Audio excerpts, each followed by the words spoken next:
FN n'est pas un parti d'extrême droite, mais vous dites c'est un parti inhumain.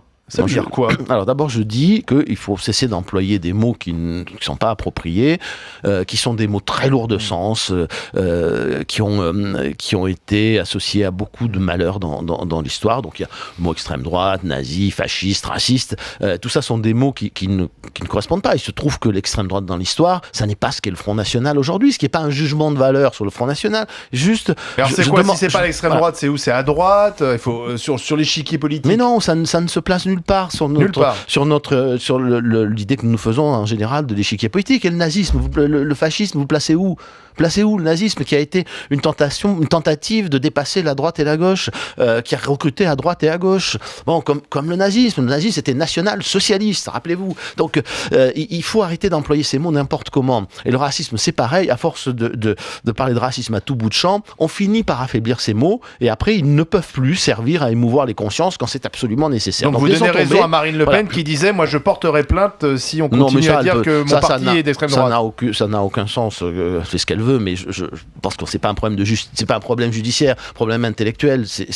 Cessons d'employer ces mots. Ça veut pas dire que le parti, que le Front National ne pose pas de problème. Quand vous dites inhumain. Voilà.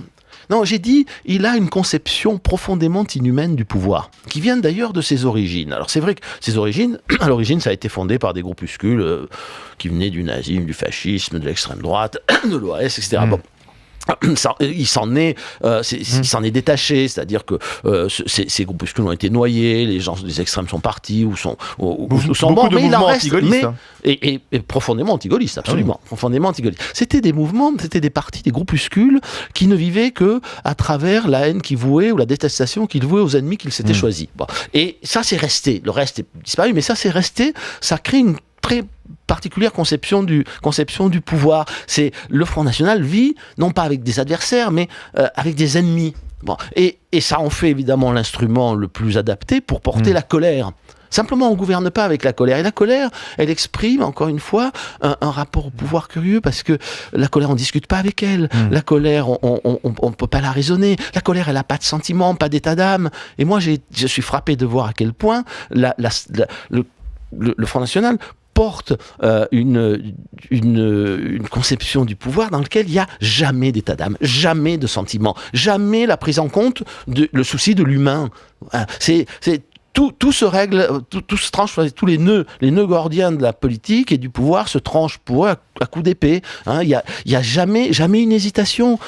Quand on vous dit à Madame Le Pen que l'intervention en Libye, par exemple, elle a été décidée pour répondre à la question suivante.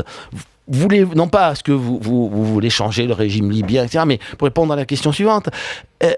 Est-ce que vous acceptez de laisser livrer au massacre 1 million d'habitants de Benghazi ? Oui ou non ? Et voilà la question tragique à laquelle il a fallu répondre. Je ne sais pas si la réponse était la meilleure. Ce que je sais profondément, c'est que vous n'avez pas le droit, moralement et humainement, de ne pas vous sentir touché, ébranlé, concerné par cette question. Voulez-vous livrer au massacre 1 million de personnes ? Alors ça, c'est le cas extrême, mais c'est vrai partout. Dans tous les domaines, avec eux, tout est toujours très simple. C'est une conception du pouvoir dont la main ne tremble jamais. Eh bien, le pouvoir dont la main ne tremble jamais est un pouvoir effrayant parce qu'il est profondément inhumain, parce qu'il occulte la dimension tragique de la vie et de la politique. Vous ne croyez pas à la